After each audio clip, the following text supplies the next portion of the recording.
that you'll see that it has great value. Let us move.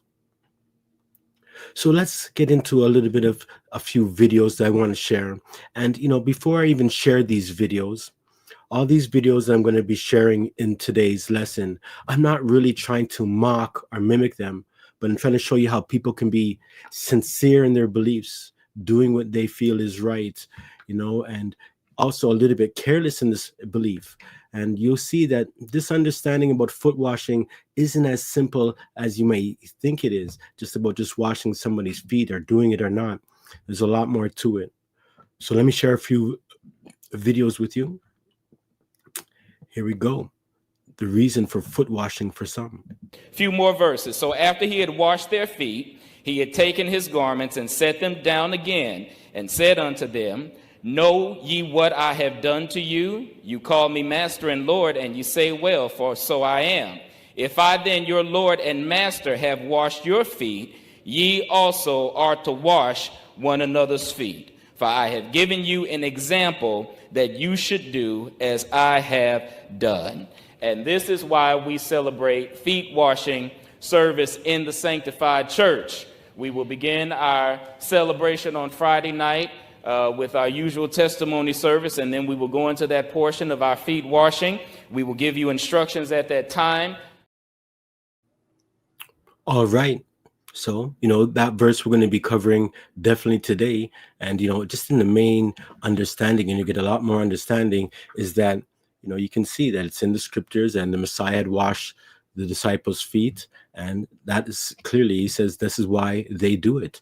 And I mean, not him only. You'll see that there's many others that do this and have various understandings. I want to give a shout out and bless up to all those joining us. Lady G, Sister Andrea, Sister Janessa, Brother John, and who else we got in there? Lady G, Andrea, John, and Janessa. One love to you all, and if whoever else is out there, bless up to you. So again, let's look at foot washing in the Holy Scriptures. Now, foot washing was a social custom practiced for when a person entered your home or you were welcoming and honoring guests. Water was provided for someone to wash and soak their own feet when they visited you, or it was performed by a servant, the host, or a willing family member. It was a sign of respect and of service.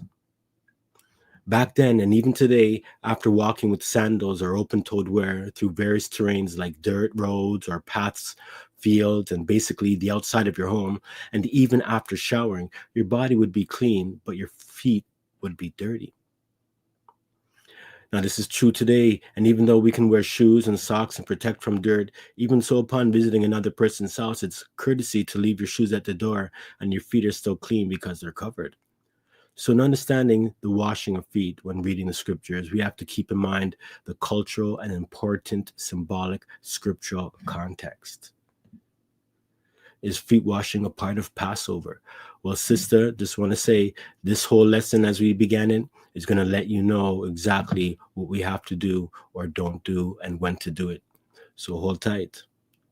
Yo, bless up to Jaran as well. One love to you, family. Hope all is well with you, and bless up to all.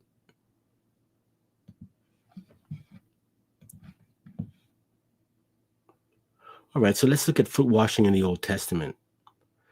Now here we're going to look at a story of Abraham offering water to 3 visitors who, to wash their feet and rest. Now, these 3 visitors were Joshua the Messiah and his holy 2 angels. These are the 2 cherubim on the Ark of the Covenant, the 2 olive trees, the 2 anointed ones, and 2 witnesses of Jah that come in the future. They are the 2 archangels, Michael and Gabriel. These are the 3 individuals that visited Abraham. And like I said, the Messiah and his 2 holy angels. And these holy angels sit above the Ark of the Covenant, and they're known as Michael and Gabriel, and they'll be coming in the future. Be sure to check out our video on the 2 witnesses if you haven't seen it already. It'll give you a lot more information. Let's take a read. Genesis 18, verse 1.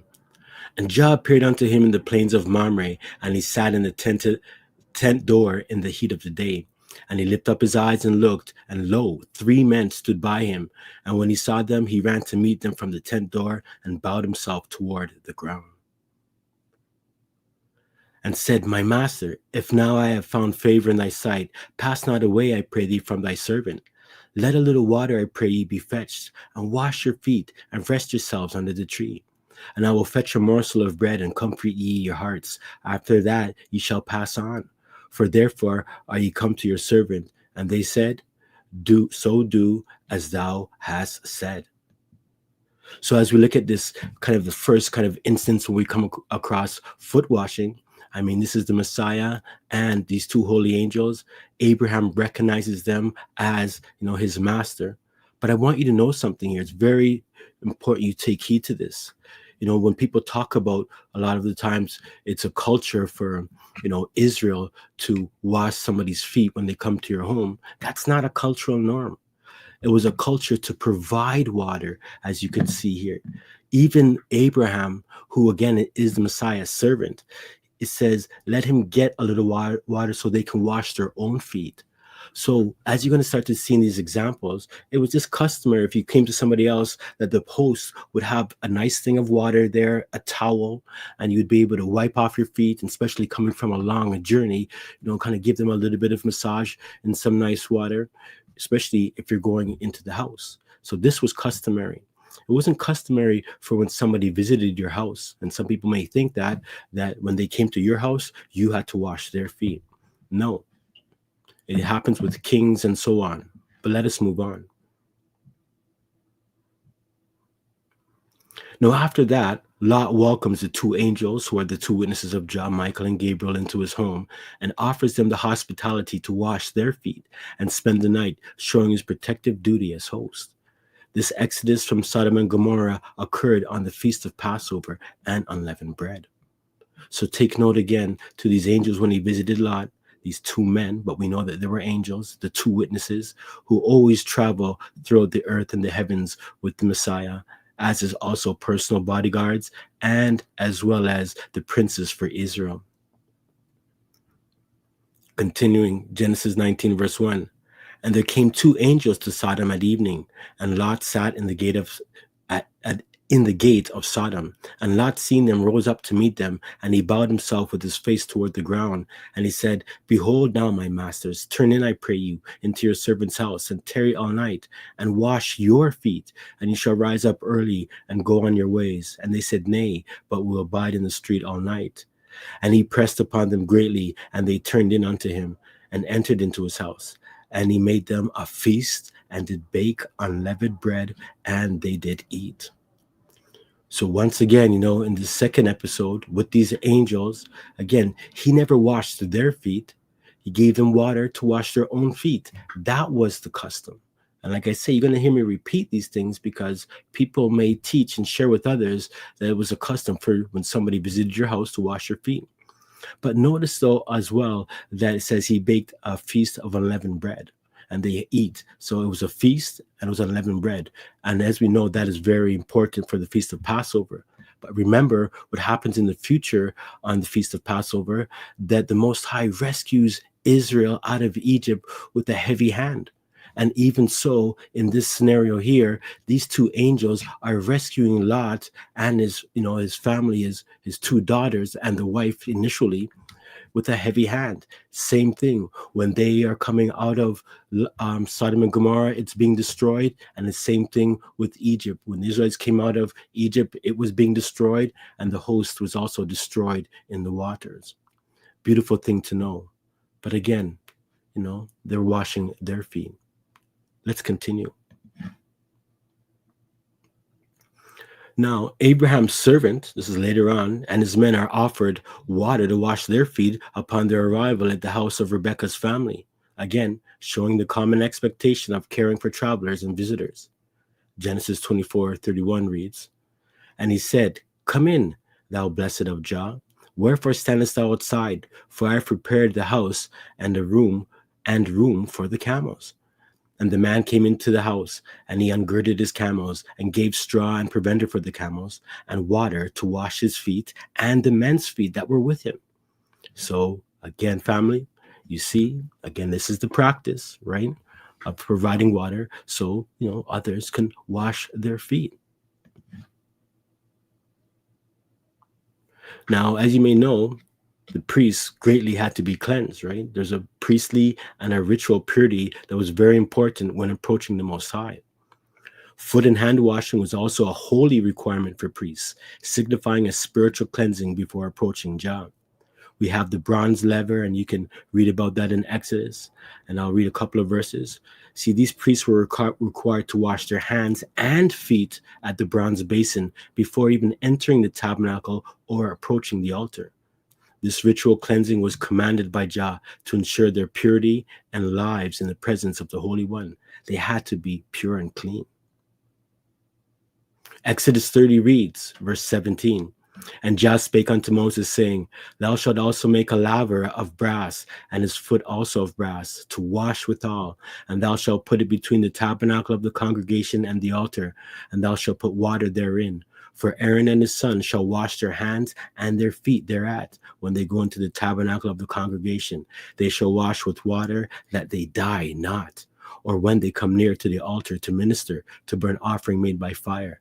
So they shall wash their hands and their feet, and they die not. And it shall be a statute forever to them, even to him and to his seed throughout their generations."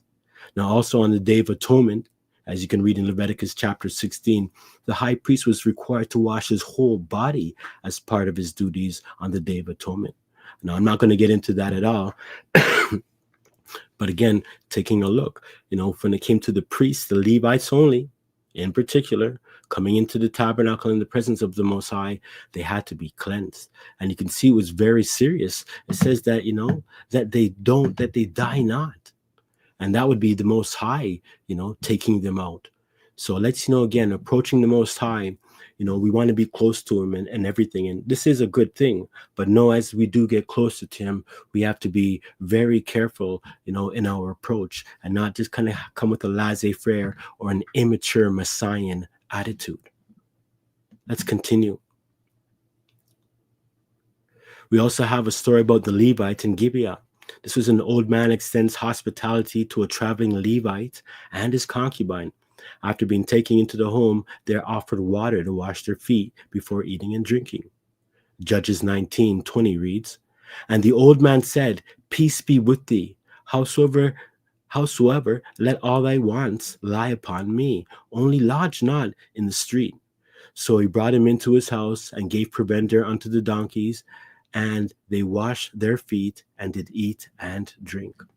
Now, this is a very serious story. If you want to read later on, very serious, probably one of the more gruesome stories that can kind of happen in the scriptures, where this woman kind of, gets ravished by, I think it's the children of Dan, and it's not good, and she's cut up and everything.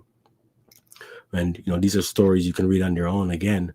However, though, notice again, they wash their feet, as this is a custom, right? So, that's good to know. Now, again, when you're speaking of somebody in royalty and something like that, maybe a royal king or somebody high would have, their feet being washed. But the truth of the matter is, everybody can wash their own feet. You understand? And that, if washing the feet would be the feet of a servant, and even showing great servitude, right? So, again, these things are kind of reserved in a great way.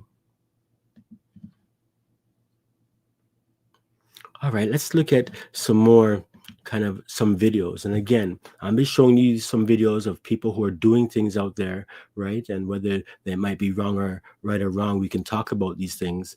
However, it is something to take heed to. Give me 1 second here. Here we go. So we can get you on the camera, and you're going to take the bait. You're going to take this here, and Brother Devon is going to slightly hold his feet over that. And you're just going to pour the water over and dry it with the paper napkin. Pour the water over it. Water warm or cold? Okay. All right. There you go. And you can get the towel and dry that one, and then we all serve Yeshua. Hey, back up, you children. Let me take a picture.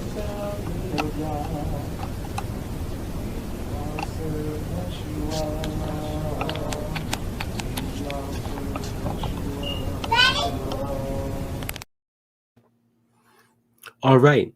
So you're seeing these, that an example of foot washing. A man in his home is washing somebody else's feet, and we'll talk a little bit more about these things. But I want you to take note in a lot of these videos and the approach to this, how it's kind of really, approached in a kind of a holy or sacred way.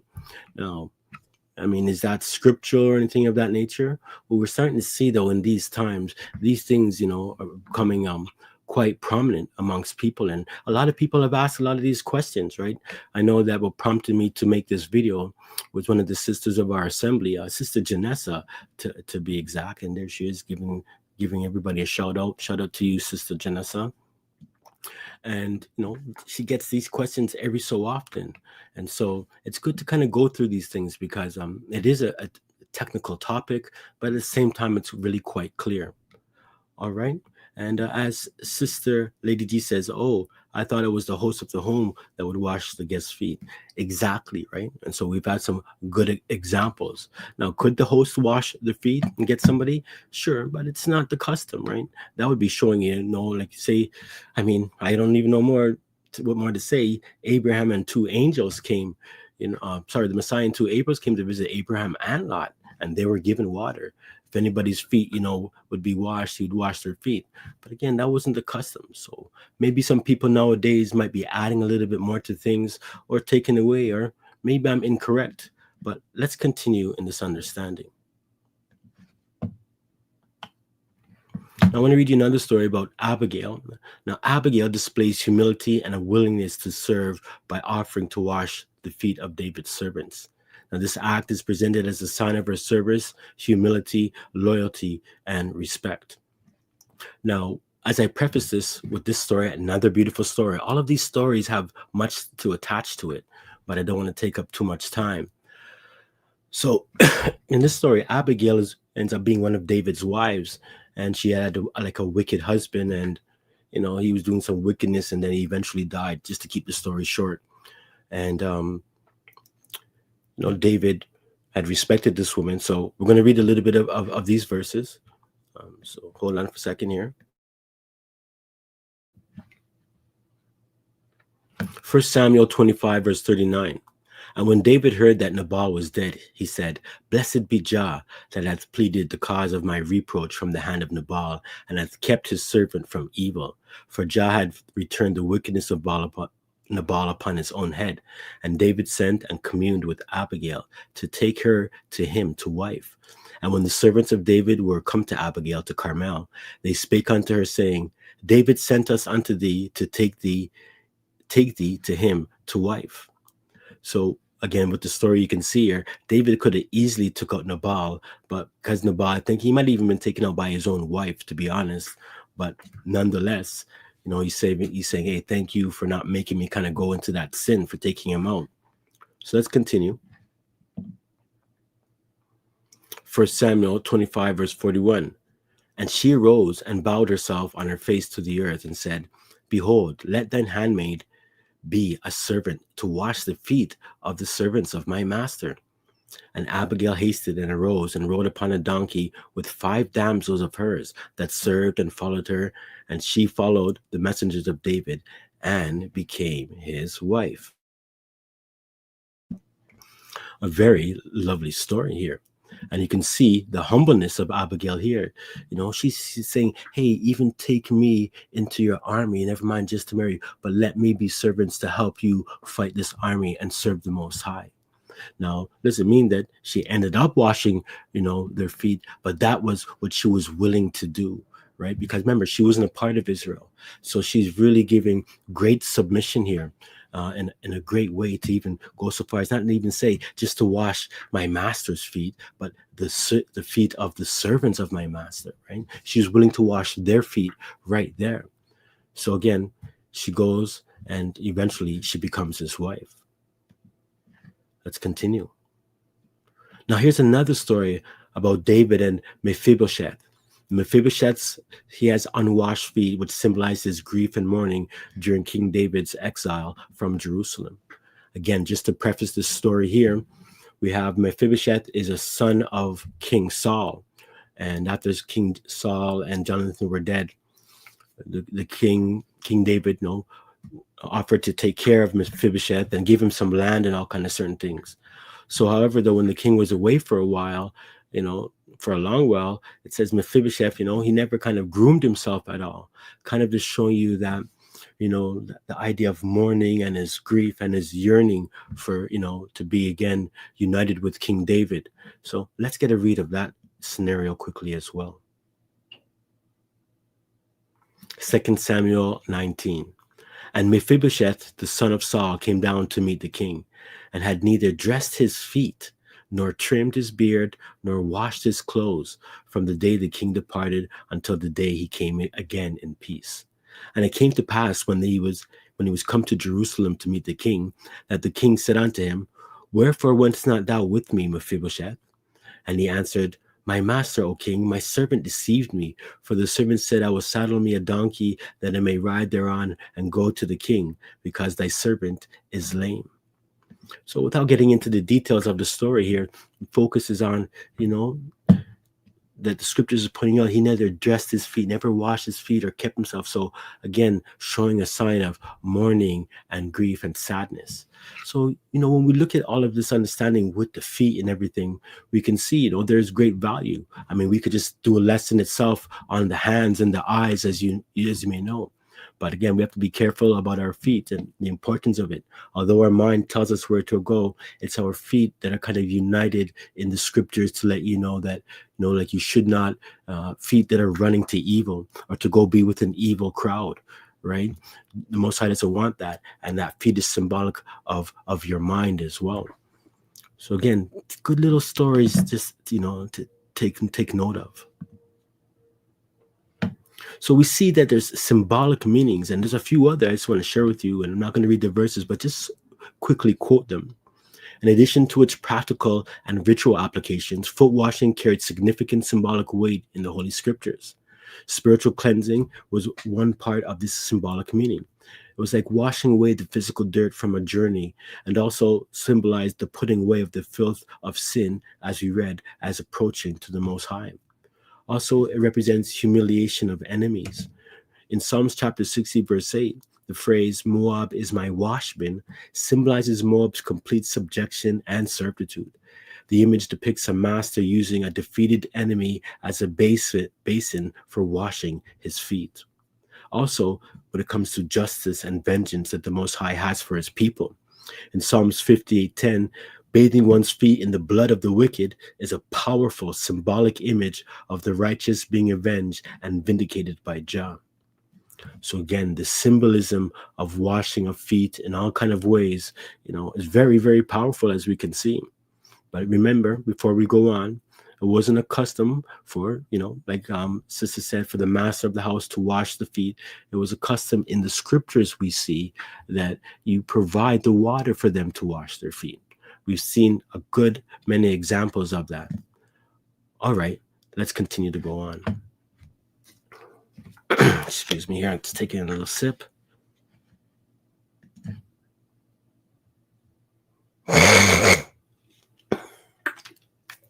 Sorry about that.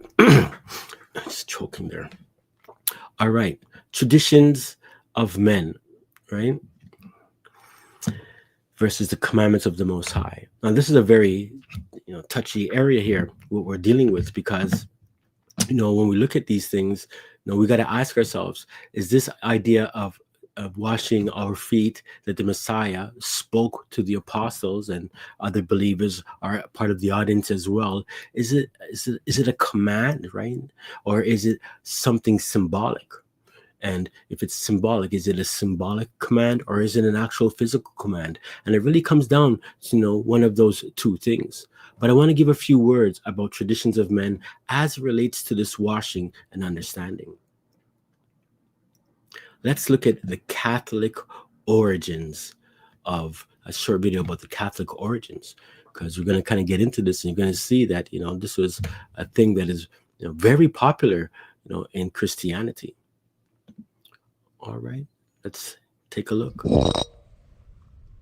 It's a powerful message of loving service. Washing feet is a Christian tradition with historical origins. It comes back to the Gospel of John, where it's described that Jesus at that supper, kind of took off his outer garments, put on kind of a towel around his waist, and went down and bent down in humble service to wash the disciples' feet.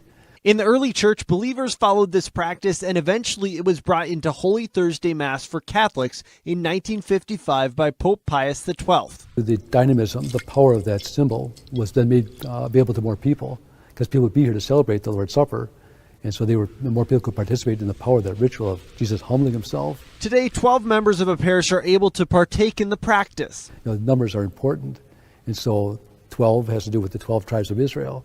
Then the new Israel, the 12 apostles.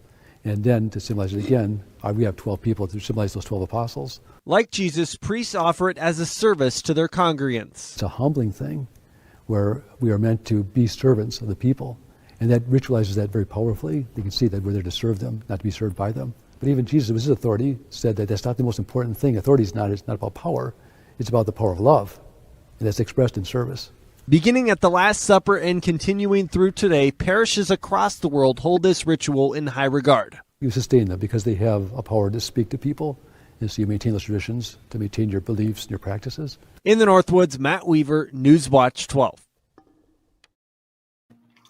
Okay, so we can see, from that little clip, dealing with Catholicism there, of course, utilizing the scriptures with the New Testament as kind of the standard for their belief. Doesn't mean it's in truth, but we can see that this kind of thing was put as a ceremony by one of their ancient popes, right?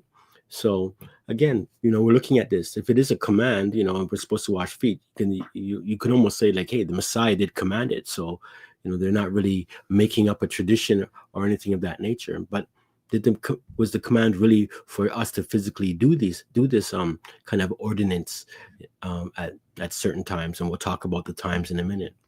So as we're talking about traditions of men, it refers to human-made customs or practices that are sometimes elevated to the level of divine commands, particularly in a religious context. Examples include certain ritualistic traditions that are seen to overshadow the core principles of faith, such as the meticulous washing of cups and pots in some interpretations of the law, or other man-made doctrines and superstitions that replace trust in John. Now, I believe this also may apply to the washing of feet as some type of sacred ritual palmed off as a command of the Messiah.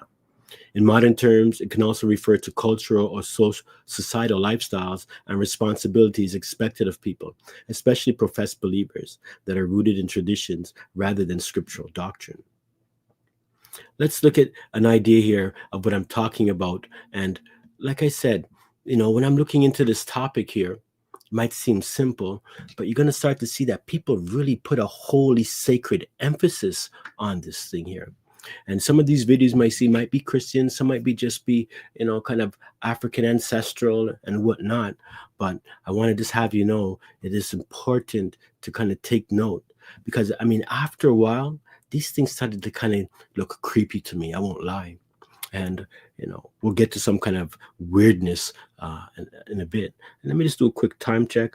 Hey, 7, not too bad time. We're doing really well. All right. Let's see what we have to say here. Sacred. Where are we? There we go. The washing of the feet is such a sacred ritual.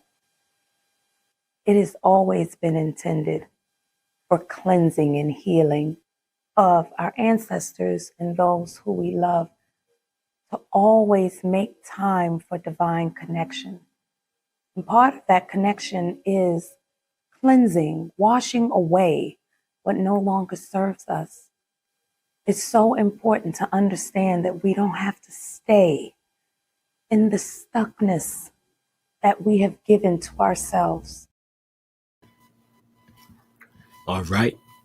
Now, you got to kind of look into these things. And I know she talked about ancestor worship and all kind of this and that. But this can be kind of the mind frame of people behind these things.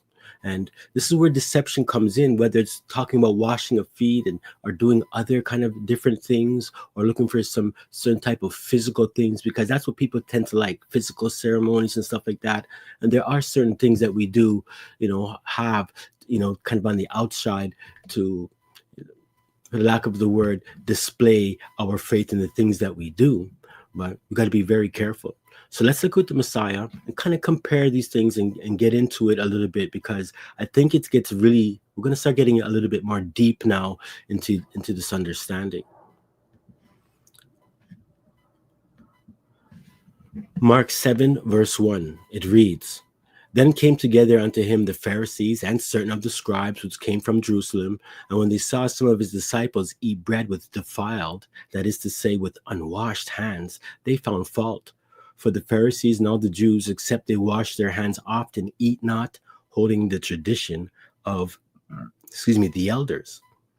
And when they came from the market, and when they come from the market, except they wash, they eat not. And many other things there be, which they have received to hold, as the washing of cups and pots and brazen vessels and of tables. Then the Pharisees and scribes asked him, Why walk not thy disciples according to the tradition of the elders, but eat food with unwashed hands?" So, this can kind of cover a lot of different things, right? Looking at, this unwashed hands, and people can kind of put a lot on it. Now, I'm not trying to say you go pick, get your hands dirty and, doesn't matter how you eat your food, because it really doesn't really matter. When these guys are talking about unwashed hands, these were out. I think they even were picking the wheat, in the field. So, once again, when we're looking at these things, we have to see that people are adding certain kind of cleanly rules to it, and that might supersede things. Like, it's okay to have like a prep day where you're tidying up and preparing for the Messiah, but if it becomes a ceremonial type of approach, it could become, just as a little tradition, and maybe kind of ask us where our mind frame is at, right? Because I know when it comes to 7-day Adventists, in a way, they keep the Sabbath. But when you start to look at things and the teachings and stuff like that, it's like kind of comes weird. It's like, it's almost like they worship the Sabbath. Like, that is all what kind of like stems a part of the main thing of salvation, as opposed to Sunday worship. So yes, there's all these areas of little bit of truth. And just like in the Messiah's time back then, these are Israelites keeping the commandments, but they also have certain traditions, and they would call it because of the elders. Now let's remember about the priests. Remember how the priests had to wash themselves before they go to the, in the temple. So you can see how, men could say, "Hey, we're holy too," and then try to kind of utilize that same thought. If the priests have to wash before they go in the temple, then we got to make sure. And they take it very serious. To them, they find fault. It looks like a defilement. It's a part of sin. That person can't be moving in righteousness. And this is the area that we have to be aware about. All right, now we're going to get to another video. Now this one is a little bit longer, and it, got it from, looks like it's an old video. The video isn't that good. I try to do the best I can with the audio, but basically, you're going to kind of see here where kind of the tradition of elders that we're talking about is kind of being placed on in this area of washing feet. Now, not only just kind of you making their own tradition, because many people, I remember, are still doing it because, they believe that the Messiah, when he told Peter, and we're going to get to it again, you have to wash each other's feet as I've washed your feet. They're going to also kind of use that to solidify what they did. But as you listen carefully, you'll see that, listen very carefully. Again, doctrines of men, and the emphasis put on this as being a great sign of humility, of which it might be. And man, these brothers can kind of do a different they take washing to a higher level.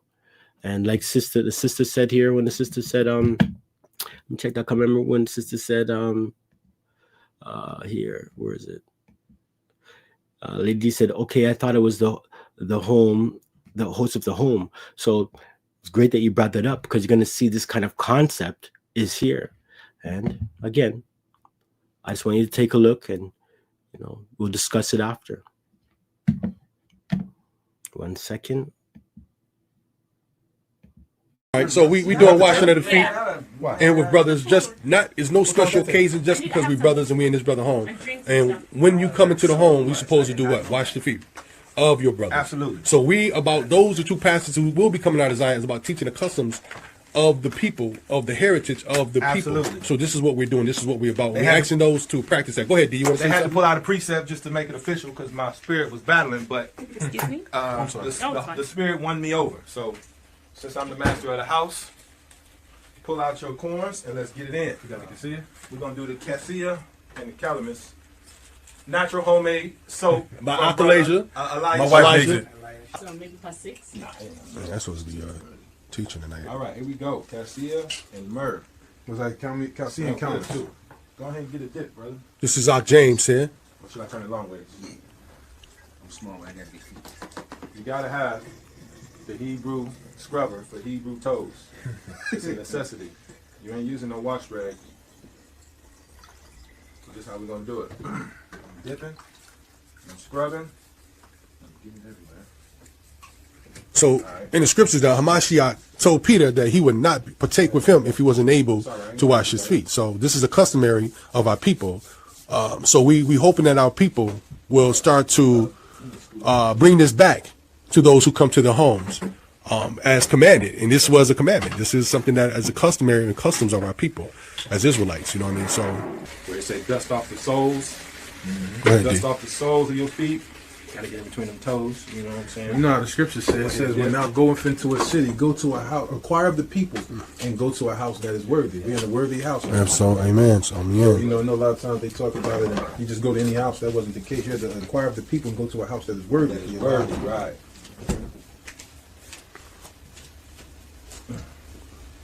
We truly got a worthy brother here, washing brothers' feet according to the scriptures, as it was our custom.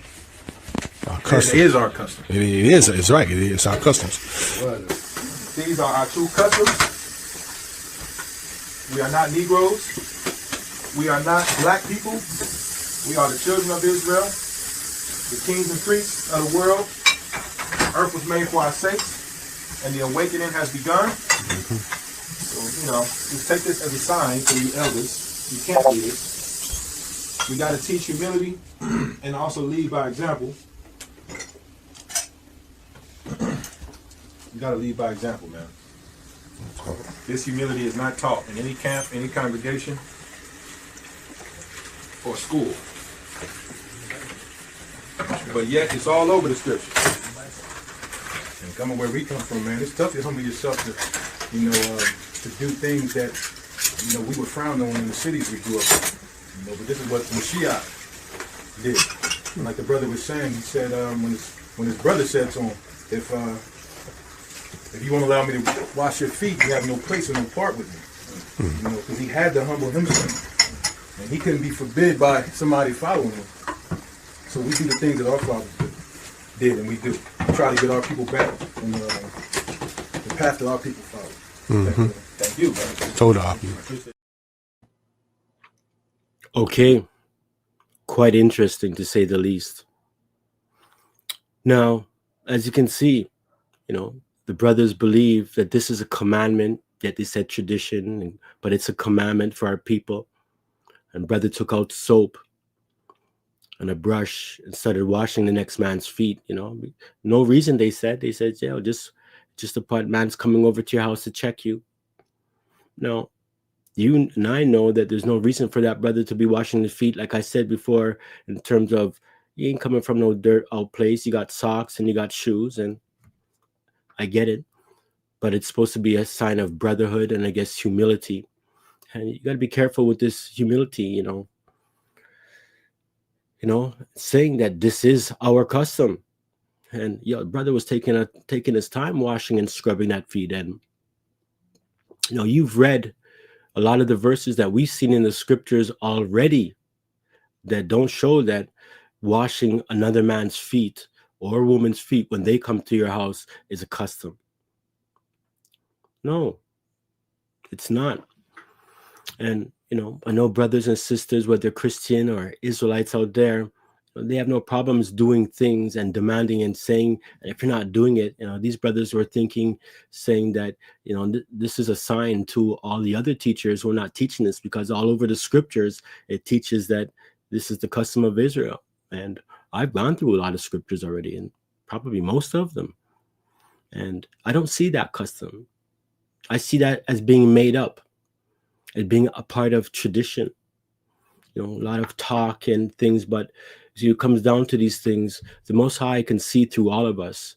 And sometimes we can do things and think that, these things are good, and we honor him with our, mouth, and we show all kind of praise. Like, we do it everywhere. We can do it live with people, social media, but we have to definitely start seeing what's going on. I mean, let's take a look at certain things, that the Messiah is saying, continuing in that same conversation he was having with the Pharisees.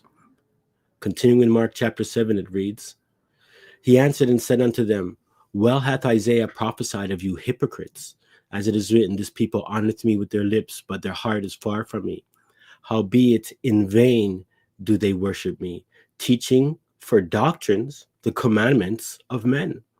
For laying aside the commandment of Jah, Yah, you hold the tradition of men, as the washing of pots and cups and many other things and many other such like things you do.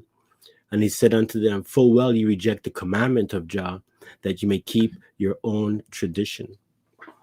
Yeah, I don't can't get into anybody what's dealing with the commandments of the Most High that they're rejecting.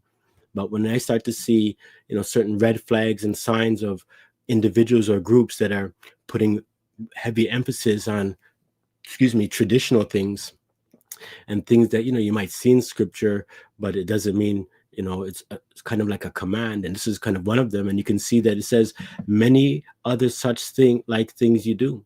And there's all kind of like different things people have and rituals to do all kind of different things, whether it's in their home privately. So be careful, with these kind of superstitions.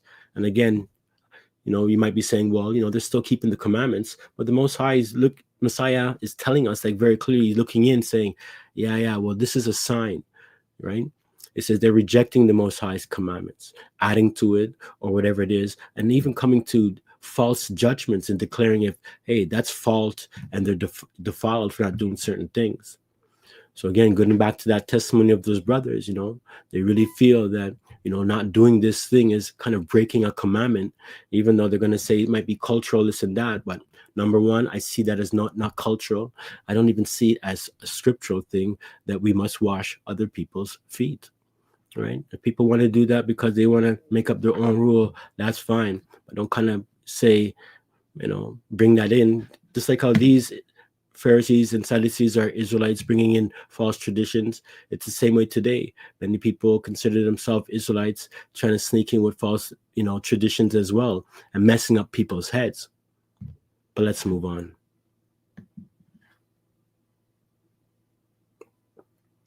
So let's understand the Messiah's words about foot washing, because people say very clearly, look at it. It says, if I have washed your feet, you also ought to wash one another's feet. And I mean, I heard Pastor Gino Jennings and many other people to say, see it there, right? And you know how I feel about things when people just take one verse or focus on one verse or even maybe two. I'm going to use that big, C word, context. And I'm going to bring even more greater context and deeper context to bring a full understanding of really what is going on here, because I haven't really heard much people speak about it. And so, personally for us, we who observe the Passover at the true times of Abib, we don't wash feet. And people have said, whoa, Brother Sean, it says it right in the commandments, a part of the ordinances, of like with bread and wine. I mean, no, it's not. But nonetheless, let's take a look into these things. Now, as we can see, and I've been saying, many Christian denominations practice foot washing, most notably during Maundy Thursday services, and some do so more routinely every month or every 3 months, called quarterly, or some do it once a year at the Feast of Passover. And even some people do it to initiate people into their church or their group, right? You'll see this quite often. New members for Christian churches will be kind of, brought in, initiated through the feet washing thing. It's kind of strange sometimes using these things as ceremonies of initiation. You wonder what you're getting yourself into. But this, when it says Maundy, Thursday, that's the Thursday that they have before their Good Friday. So they call it Maundy, Thursday, if you wanted to know. So, they celebrate their Passover and stuff on Good Friday, or their Easter that weekend, whatever. So they call it that Thursday. And they're trying to say that's when the Messiah, did so on and so forth in their Christian thing. So let's look at a few Christian ceremonies. And, once again, when I show you these things, pay attention to people's hearts and minds, and, the sincerity. All of us, we can believe something and be so sincere about it, almost like ready to die for it. And it's like you might be dying for a lie.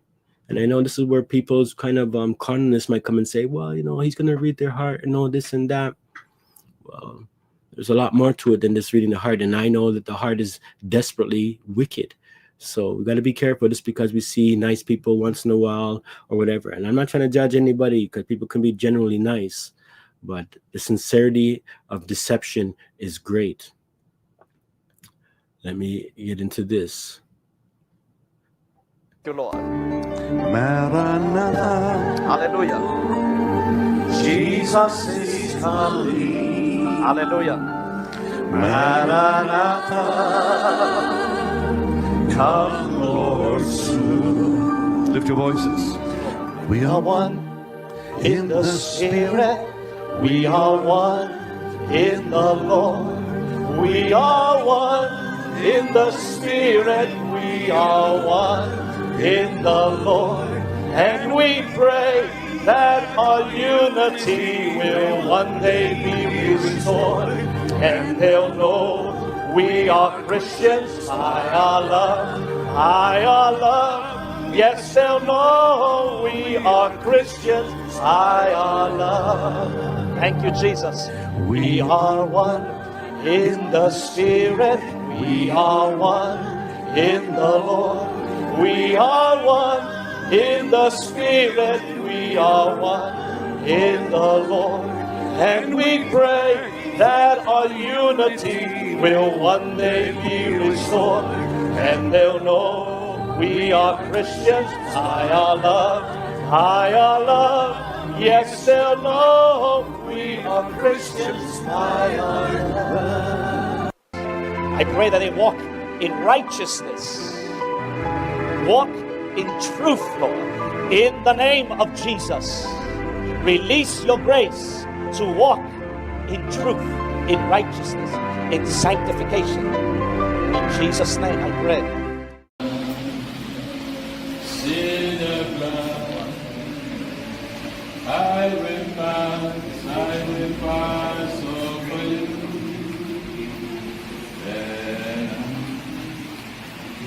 See the blood, when I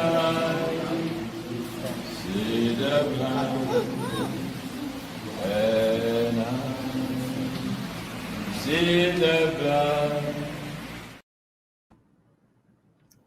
Again, people getting into these ceremonies, with their chants and everything. And like I say, sometimes it became creepy to me, this whole "we are one in the Spirit," Well, I know these things. It's almost like you could have tunes that are like for the Most High, but then when you start to see that the people are dealing with deception, and then it's really, the devil robbing them, from their praise due to their disobedience and carelessness of their salvation and reading of the Holy Scriptures. You got these chants. Doesn't matter if it's the Gentiles or the black man, Ethiopians, as we can call them, black man, Negroes. Not every black person is an Israelite, as we know. So again, when we take a stock, there's a lot of this tied, to Christianity, right? Whether it's the Roman Catholics, the Anglican Orthodox churches, the Anabaptist churches, Mennonites and Seventh-day Adventists, Methodists, Pentecostals, Nazarenes, Lutherans, Mennonites, Moravians, etc. We can go on and on. Even several Israelite camps and individuals and home groups. See, many Christians, again, practice it weekly on Sundays or quarterly every 3 months. Others do whenever they feel, but usually it's before their communion. And they use grape juice and crackers and call it, Lord's Supper and all of that stuff. You can see there's quite an effect here. And everybody is sincere in why they're doing it. You saw the Hebrew Israelite brothers doing it, part of the Israelite custom. And you see these other people doing it because this is what the Messiah did for them. You know what I mean? So it's not a simple thing here, because I know it's out there. And again, if you just try to kind of compartmentalize, put in a compartment, right, you'll find that, it doesn't look so bad. But start to see what's going on here. And then all that are doing it, more or less, when you look at, there's a lot of false doctrines behind it, Catholicism, not keeping the law. Most of Christianity, that are Sunday worshiping, they don't care about the Sabbath. They eat whatever they want, never mind talking about, the festivals and that, that kind of groove there. And then, we look at these things and saying, hey, well, they're sincere, but again, all a part of false doctrines. And once you know that the Most High has his family, his remnant, and the rest are the devils, and this is why we're trying to help people come out from that side here, you start to see what's going on. These are traps, right? Different types of traps. I'm just going to take a look into the comments section here. Yes, this says, right? Mm-hmm.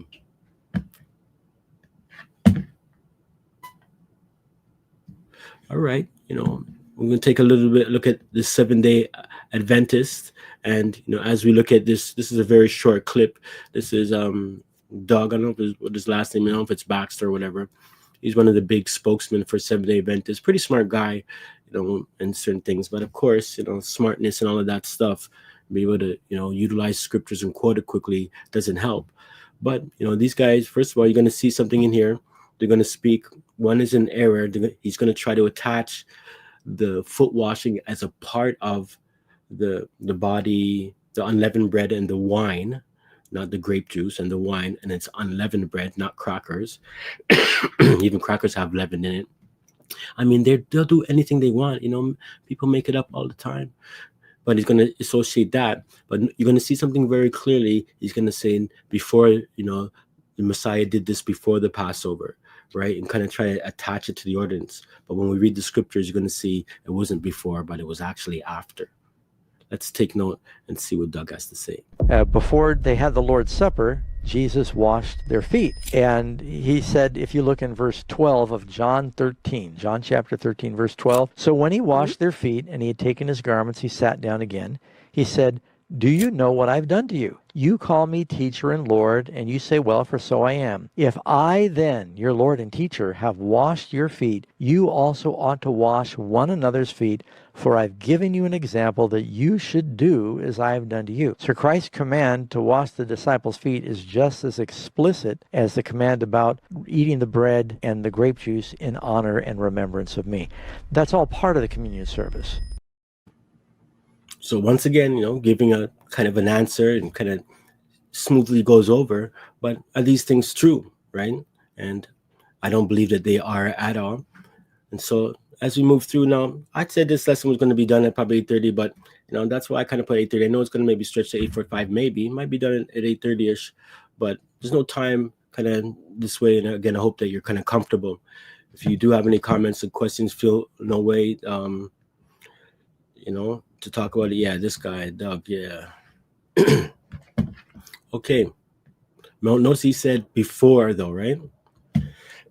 Excuse me. So let's look at foot washing in the New Testament. You notice that we haven't even got to the New Testament yet. We just dealt with the Old Testament first. So here we go. Let's look at some, a couple of these are short, the Christian chants and their songs, a little bit more of this ceremonial approach and, why they do these things. Here we go. We've got two little short clips. Thou shalt have no part with me, nor with me. If I was, wash me not, thou shalt have no part with me. And then he poured the water in the basin,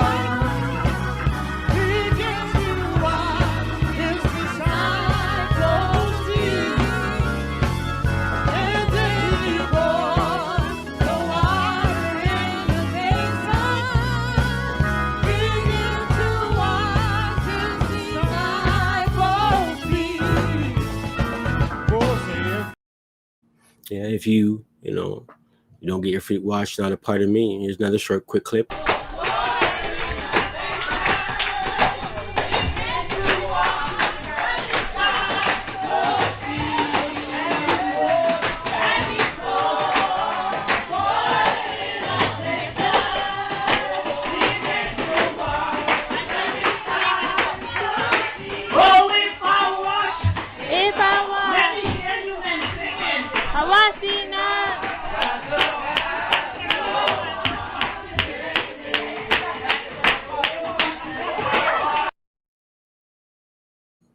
Yeah, if I wash thee not. So again, just showing you how far these things have gone and kind of the connection so far of Christianity, whether it's the Gentiles or, it's called, the black people still, you know what I mean? It's all a part of things, whether it's the Philippines and Asians, all of them get involved in these same, ceremonies. And again, a lot of things are questionable. But I want to move on to the New Testament understanding. And this is probably one of, if it's not the Messiah's foot washing, it's probably the most famous. I would say that this next foot washing is probably one of the most famous in the Holy Scriptures. And there's a good lesson to it as well. So let's just get into it and read. This is regarding the woman who washed the Messiah's feet. Now, before I even go on, we're not talking about when Mary, because there's two instances. One, Mary anointed the Messiah's feet as well for his burial at one time. She wasn't crying or doing anything. And this one here, this woman was crying. And the story is told 3 times, but it reflects twice and once. But we're going to really keep it simple. I just want to let you know that.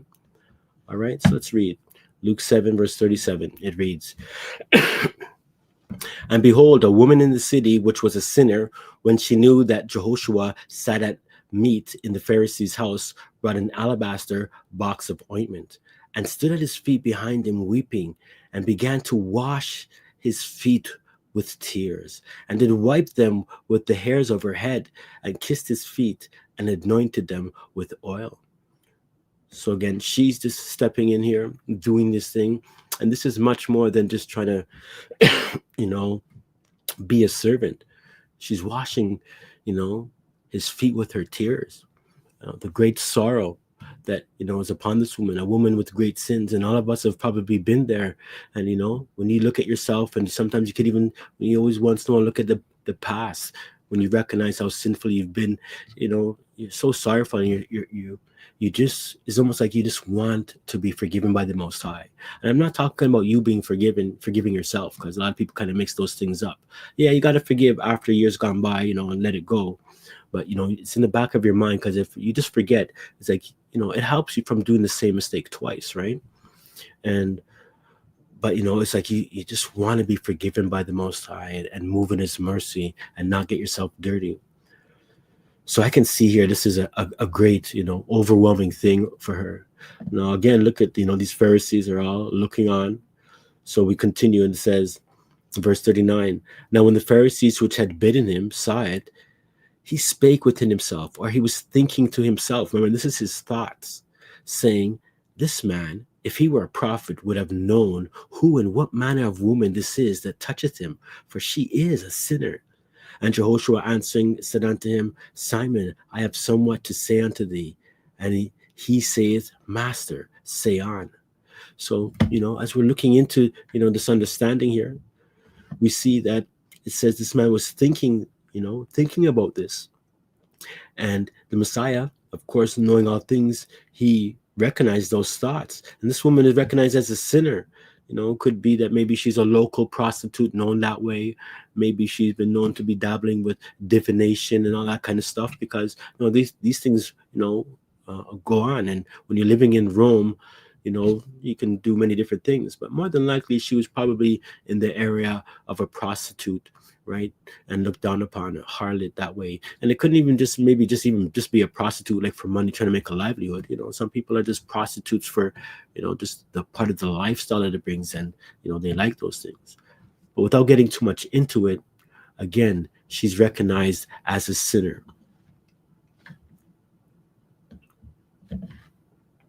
Continuing, verse 41. So remember, the Messiah right here is saying, I have something to say unto you. And he says, Master, say on. There was a certain creditor which had two debtors. The one owed 500 pence and the other 50. Let's say, the other one owed $500, one owed 50.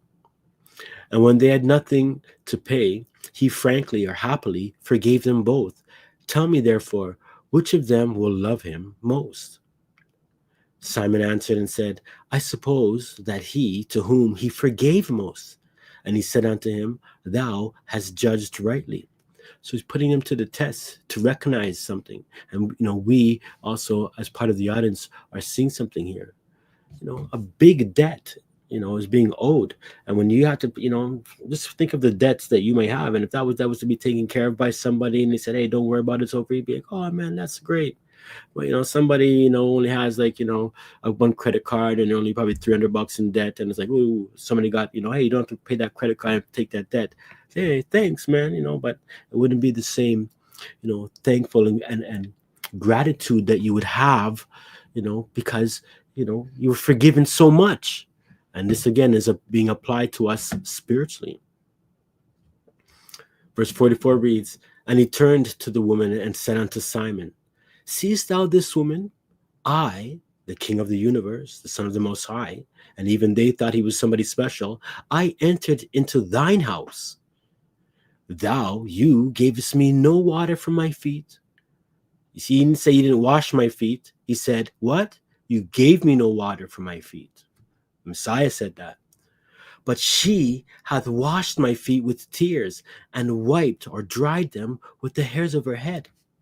Thou gavest me no kiss, but this woman since the time I came in hath not ceased to kiss my feet. Wow. He's trying to show him, hey, man, you have big respect for me and all of that. You want me over, you want to know who I am and this and that. But like, you didn't even offer him water to wash his feet. You see, it couldn't have been so much as a big custom. It was just something that you would do for people. But, the Messiah was saying, hey, at least he could have did that. So maybe it was kind of rude. But remember, he didn't say you didn't come wash my feet. So again, going back to that custom area, you have out of the Messiah's mouth kind of confirming, he didn't say, hey, you didn't wash my feet. You didn't give me water for my feet. But look what this woman is doing. Look at the love she's displaying for him.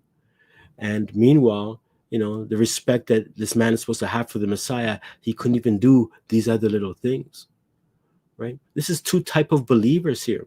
One who's been forgiven greatly and recognizes and is thankful for the forgiveness. And the other, probably doesn't think they're that bad. They're not too far off. And yes, we all slip, but really don't know sometimes that, they're dabbling in and, bathing in sin. So great understanding here. Continuing, Luke 7:46. My head with oil thou didst not anoint, but this woman hath anointed my feet with ointment. Wherefore I say unto thee, her sins, which are many, are forgiven, for she loved much. But to whom little is forgiven, the same loveth little. And he said unto her, Thy sins are forgiven. And they that sat at meat with him began to say within themselves, Who is this that forgiveth sins also? And he said to the woman, Thy faith saved thee. Go in peace. Wow. We don't need signs from the Most High or anything like that, but man, having a confirmation like that your sins are forgiven, and then even the confirmation that it was because of your faith and love and belief in him, and he was right there and all that she brought before him. My, it's a great story. We'd all want that. But he tells her to go in peace as well, right? Just like how he said to the other woman, go and sin no more. Go and live righteous. And he took that burden off of her and gave her peace. That's, I don't want to sound Christian-y, but it's true. The Messiah, you go to him properly and you bring your burdens to him and you give him time to heal you. You give him time to forgive you. And, he's going to look at you a little bit in life and say, hey, you want forgiveness? Are you kind of moving in that direction, for forgiveness? And then also, the main kind of measuring test is, are you forgiving other people, for the things that they might have wrong done to you? And, sometimes you can't even measure up. Beautiful story, very, very powerful. Hope you got some little bit of an understanding too. Let's move on. So let's get a little bit of a Christian interpretation. And let me actually go to the, yes, with her hair and tears. Yes. Bless up. Bless up, Brother Alton. One love and Shabbat, not Shabbat Shalom. Shalom to all brothers and sisters. So we're going to look at a couple of Christian interpretations here. And, we could look at a lot of things, but I wanted to just show you just kind of the way they go at it. And this whole thing is can become a big show.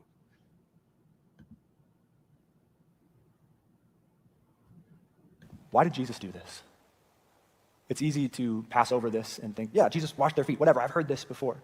But this is an incredible display of love for people who would abandon him, doubt him, leave him, betray him, and deny him. And Jesus loved them even then. He knew what they were going to do. He knew that they weren't going to be there for him when he needed them the most. And we'll get to you in just a moment. And he took a towel and wrapped it around his waist. And then he went to his disciples and started washing their feet. Yes, Lord? He came to Simon the Zealot. Simon was one who was zealous for the Jewish nation. He wanted to fight the Roman government. And in just a little bit, when guards came to come for Jesus, Simon the Zealot ran away and hid. He was ready to fight until they came for Jesus, and then he went away. And Jesus washed Simon's feet, knowing what he was going to do. Why? Because he wanted to show Simon how much he loved him, even when Simon would abandon him. Simon and the other disciples were all at one point going to just flee from Jesus. And Jesus looked at Simon with love and washed his feet.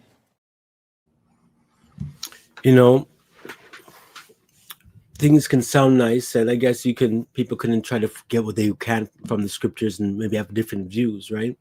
But the main focus sometimes is kind of distracted, and we know that the Messiah loves us and he did great things in love, and we're going to read that as well. Sometimes, adding all these other type of things when kind of missing the main point, of what's going on. He wasn't just teaching them saying, hey, I'm washing your feet because I love you. It was a lesson. There was something for them to get that was more valuable than just knowing that he loved them, right? So let's continue.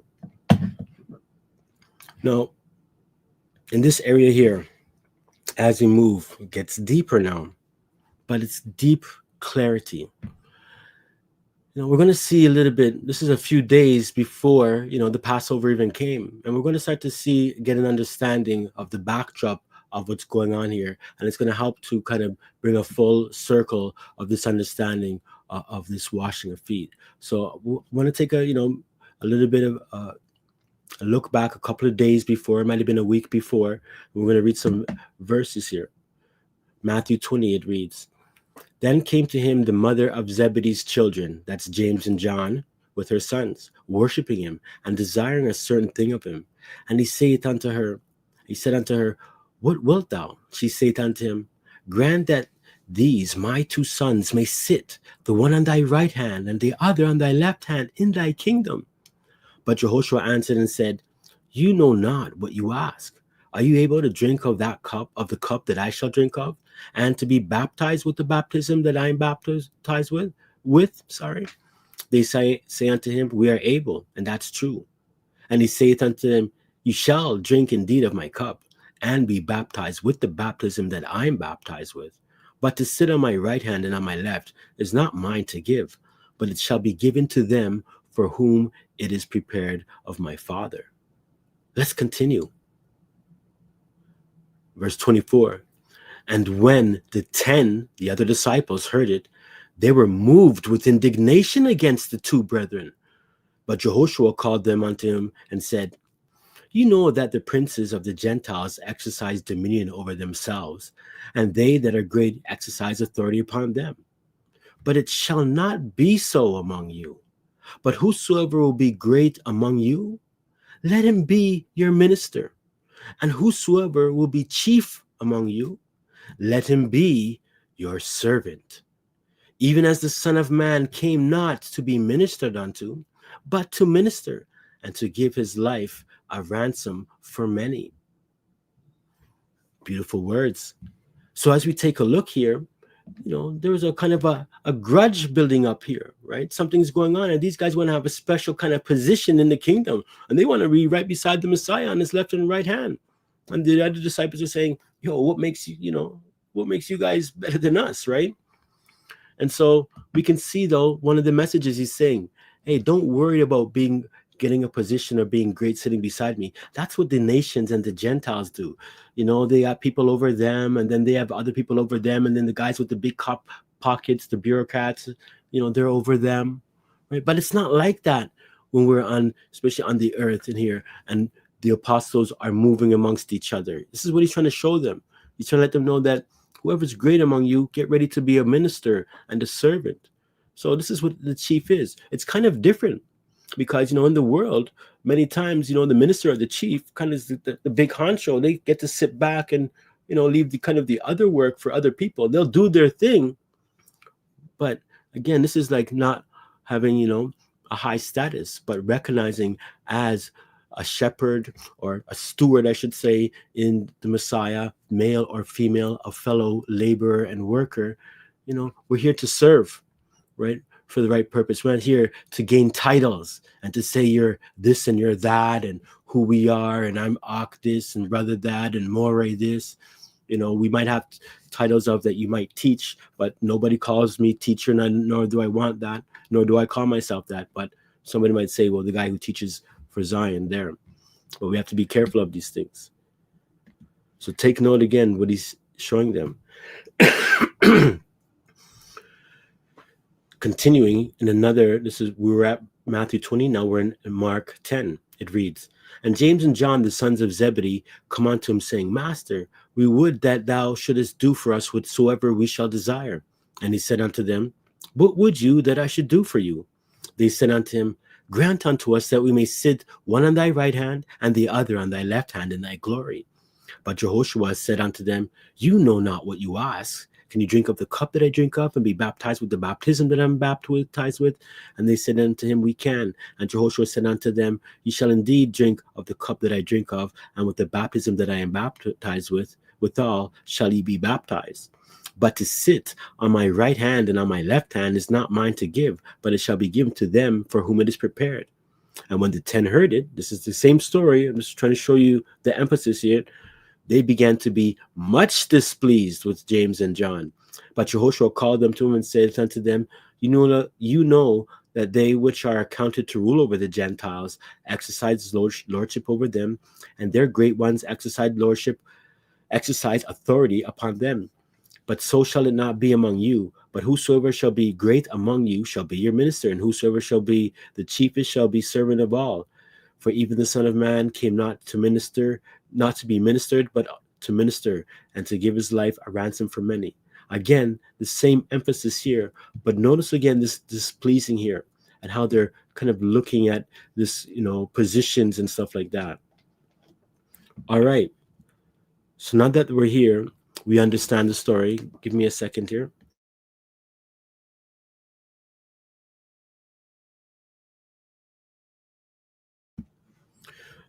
Now let's get into those verses and take a look what's going on. John 13 reads, now before the feast of the Passover, remember, Doug said it was after the feast, but here we say before the feast of the Passover. Oh, sorry. Doug did say before, but watch as we're going to move through. It is after. My apologies. Now, before the feast of the Passover, when Jahoshua knew that his hour was come, that he should depart out of this world unto the Father, having loved his own which were in the world, he loved them unto the end. And supper being ended, that's what I meant to say. Notice the supper was over. The devil, having now put into the heart of Judas Iscariot, Simon's son, to betray him, Jahoshua, knowing that the Father had given all things into his hands. I mean, he has all things, right? He's the head. And that he was come from Jah and went to Jah. He riseth from supper and laid aside his garments and took a towel and girded himself. And after that he poureth water into a basin and began to wash the disciples' feet and to wipe them with the towel wherewith he was girded. Then cometh he to Simon Peter, and Peter saith unto him, Master, dost thou wash my feet? Jahoshua answered and said unto him, What I do thou knowest not now, but thou shalt know hereafter. Now this is key. Notice what he says. You don't know what I'm doing right now, but you're going to know later on. And this is going to be true because the Messiah is going to continually reveal. Because obviously, if he's asking what's going on here, the Messiah is going to let him know what's going on. But now, as we continually move, John 13:8 reveals, Peter saith unto him, Thou shalt never wash my feet. Jahoshua answered him, If I wash thee not, thou hast no part with me. Now I want to stop here again. This is very specific because yes, sometimes when he's talking to the apostles, he's also talking to us believers. But sometimes when he's talking to his apostles, he's talking to them, especially when it's coming to the 12 and certain things. So we can learn and glean something from this. But keep in mind again, he's talking this. He said, If I wash thee not, thou shalt have no part with me. So he's doing the washing there to let Peter know apart. Now let's say again, we're supposed to wash each other's feet. We're washing each other's feet. But the Messiah is saying, if I wash you not, you have no part of me. So it's specific that for that time there, right? He's talking about washing their feet. Simon Peter saith unto him, Master, not my feet only, but also my hands and my head. Jahoshua saith to him, He that is washed needeth not except to wash his feet, but is clean altogether, every whit, and you are clean, but not all. For he knew who should betray him. Therefore said he, You are not all clean. So he wasn't saying that I'm washing your feet because your whole body's clean and you only have to wash your feet, although we know that is a part of it. He's talking about, they're not all clean because, Judas wasn't clean. So although, he probably washed Judas still, he still has no part. They're not all clean, even though he washed Judas' feet, right? Because he washed all of their feet. All right, let's continue. So after he had washed their feet and had taken his garments and was set down, he said unto them, Know ye what I have done to you? You call me Master and Adonai, Lord, and ye say, Well, for so I am. If I then, your Adonai and Master, have washed your feet, you also ought to wash one another's feet. So right here, obviously, if we stop here and we say, all right, but he's asking them, do you know what I have done? Right? He's not trying to tell them, hey, I'm telling you, wash your feet. Although it says you ought to wash another's feet, but he's relating what he has done for them to do. He wasn't telling them to turn around and at the Passover in turn and wash each other's feet, or you pick an elder and the elder washes all the people's feet, or anything of that nature, like the customs that they do today. He's saying something, and it's not even over. We're still keeping in context. Remember, he's saying, I'm your master, right? But I'm washing your feet, and even so shall you do.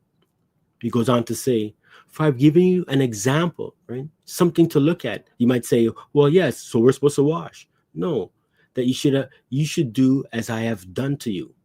Truly, truly, I say unto you, the servant is not greater than his master, neither is he that is sent greater than he that sent him. If you know these things, happy are ye if you do them. So again, more insight. He could have just said, hey, just wash it. But he goes, hey, the servant is not greater than the master, and he that is sent is greater than he that sent him. So again, if you know these things, happy are you to do them. Not wash feet, but if you understand the saying. Let's continue. Let's look at now a couple of hedonistic foot washing ceremonies before we move on. We're not still finished, but I want you to get an understanding that right after that, he's talking about this servitude. Because remember, we're going to get back to it, how he's telling them who is the greatest. Let's look at a couple of more things here. Okay. Okay, this is the last video I'm going to show. Man, creepy as creepy can be. Hear the word of the Lord. Whoever calls upon the name of the Lord shall be saved. How then shall they call on him in whom they have not believed?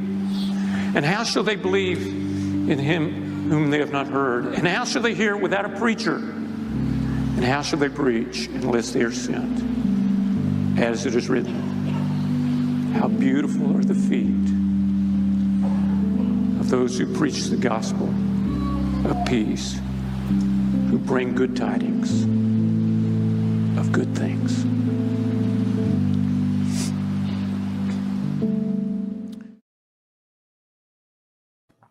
Yeah.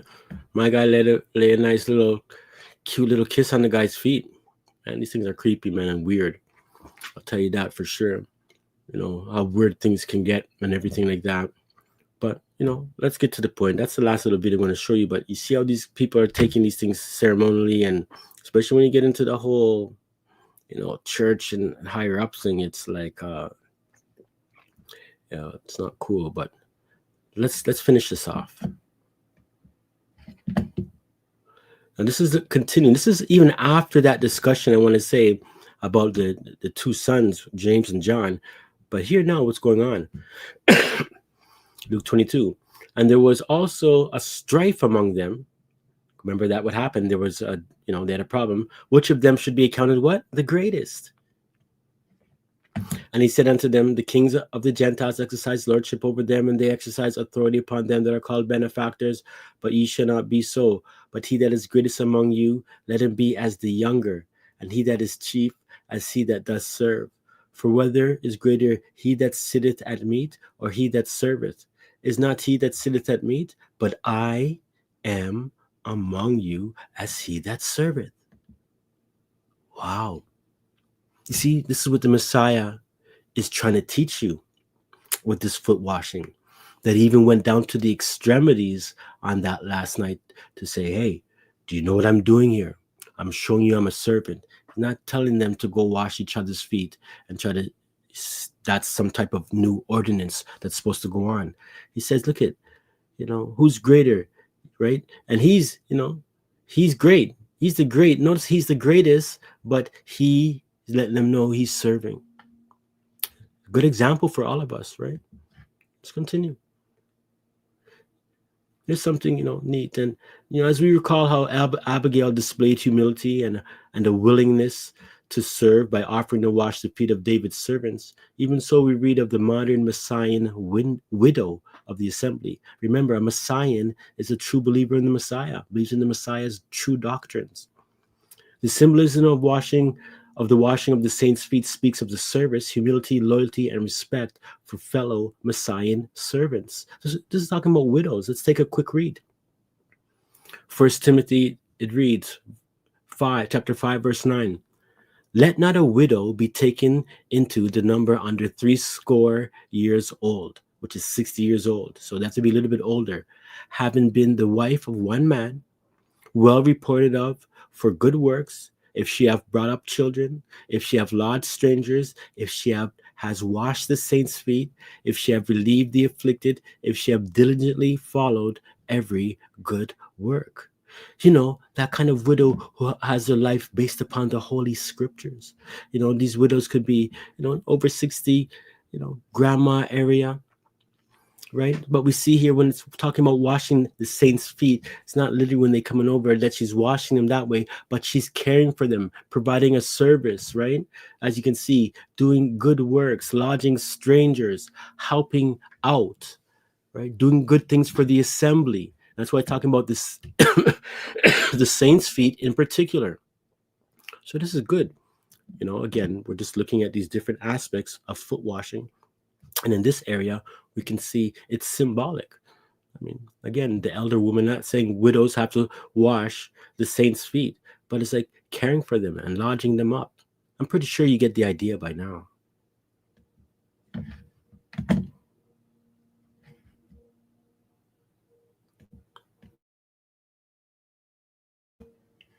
Now let's remember that Peter, Cephas, Simon, right, Kepha, denied knowing the Messiah 3 times. Remember that, right? And doing so, trying to protect himself from harm.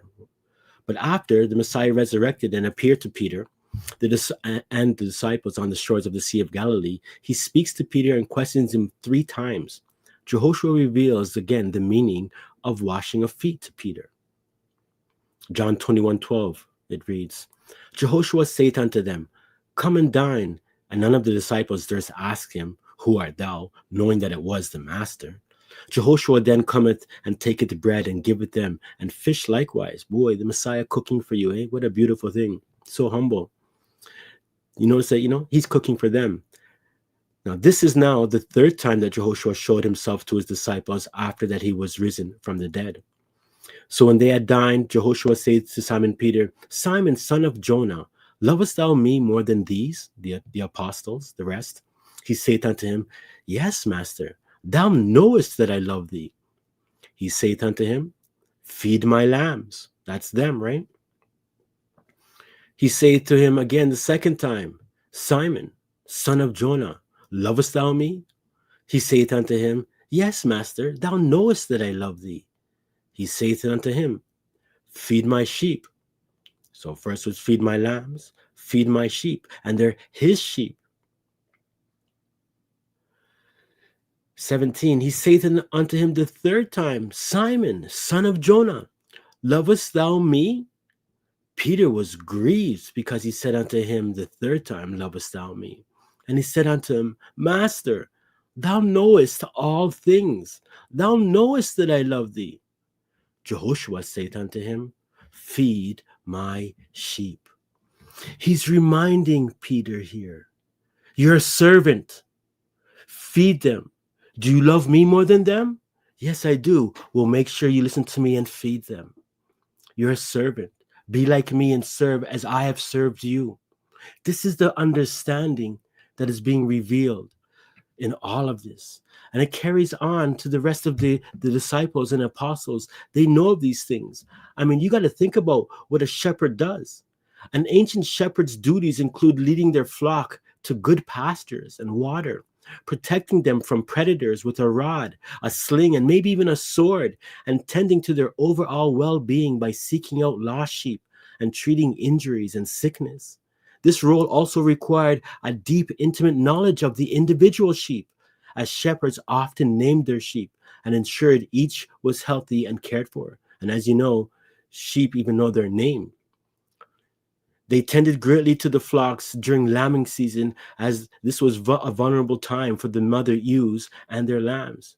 I mean, milking and processing the milk into cheese, along with shearing the sheep when their wool was ready for it, was all a part of this caring. It's just a little example that we see when we hear somebody's a shepherd and he's the good shepherd and we want to be shepherds.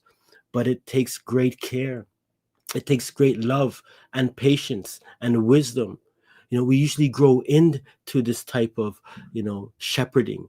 We may start sometimes just guiding our life, learning about things, and then you have a family, and there's other younger ones if you don't have a family, and so on and so forth. But again, we must make sure that when we're a steward, and if you want to be a steward for the Most High, male or female, your job is to feed the sheep and serve, not to serve ourselves. We're going to be out there, your face is going to be out there, but you're bringing the attention and glory to the Most High Father and His Son in truth and in humbleness, and not just, when people are seeing, especially when no one's around. Let's finish it off and remember these words here again. We're almost done. Give me about 5-10 more minutes. Hope you can hang in there. What time do we got? 47. And he came to Capernaum, and this is the same story, though, but a little bit more. And he came to Capernaum, and being in the house, he asked them, what was it that you disputed among yourselves by the way? But they held their peace. For by the way, they had disputed amongst themselves who should be the greatest. And he sat down and called the 12 and said unto him, If any man desires to be first, the same shall be last of all. And what? Servant of all. You seeing the lesson here, family? This is the lesson that we're getting. Before I even go any further, look at the lesson. We're supposed to be a servant here, right? So we want to be first. Don't think it's about being served. It's about serving. Something different. Let's continue from the words of Shaul, Paul, Philippians chapter 2. If there be any consolation in Messiah, if any comfort of love, if any fellowship of the Spirit, if any bowels of mercies, fulfill ye my joy, that ye be like-minded, having the same love, being of one accord, of one mind. Let nothing be done through strife or vainglory, but in lowliness of mind let each esteem the other better than themselves. Look not every man on his own things, but every man also on the things of others. Let this mind be in you, which was also in the Messiah, Jahoshua, who being in the form of Jah, thought it not robbery to be equal with Jah, but made himself of no reputation, and took upon him the form of a servant, and was made in the likeness of men. And being found in fashion as a man, he humbled himself, and became obedient unto death, even the death of the cross, the crucifixion. Wherefore Jah also hath highly exalted him, and given him a name and authority and power, which is above every name, that at the name of Jahoshua HaMashiach, every knee should bow, of things in heaven, and things in earth, and things under the earth. Glory to the Father and Son. You see the whole servant thing here. It's big stuff. And now, when you start to read the scriptures, the idea of a servant is going to really stand out to you. And the role of bishops and pastors and deacons and teachers. Servants, laborers in the vineyard of salvation. How can we do this? Unless you be converted and humble yourself as a little child, remember these words. You will not enter the kingdom. You see, when a little child looks at you and is a part of your family, and they're very young at first, I'm talking, they're just catching on to language and learning things. And I work with children, and it's such a joy. I work with kindergarten children. And, when I take some of them for walks, and just like even my young children, the way I walk with my hands behind my back, I usually walk around. I look around, they're doing the same thing. If I start beatboxing, what? Later on, they're beatboxing too. They're a sponge looking to be guided, and they're humble. When you have a child that's raised the right way, natural, humble, looking to their parent, guardian, leader, or teacher, elder, the adult who loves them for everything, to strengthen them, for protection, and all of these things. This is the same humbleness we have to have when we're approaching the Most High. Don't come to him bold or with anything and what we've done and who we think we might be. All of that is foolishness before the Most High.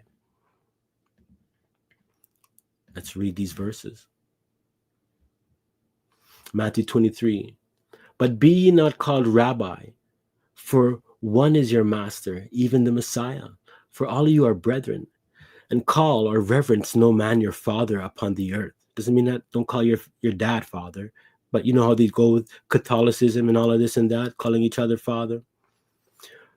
For one is your Father which is in heaven. Neither be ye called masters, for one is your master, even the Messiah. But he that is greatest among you shall be your servant. And whosoever shall exalt himself shall be abased, and he that shall humble himself shall be exalted. We are like little children before him. Matthew 18:1. At the same time came the disciples unto Jahoshua, saying, Who is the greatest in the kingdom of heaven? And Jahoshua called a little child unto him, and set him in the midst of them, and said, Truly, verily I say unto you, except you be what? Converted, changed, leave a repentant life, move in righteousness, and become as little children, you shall not enter into the kingdom of heaven. Whomsoever therefore shall humble himself as this little child, the same is greatest in the kingdom of heaven. Praise John, Jahoshua. Wow. We need that humbling. And I implore you, humble yourself before the Most High, like a little child. We are all his children.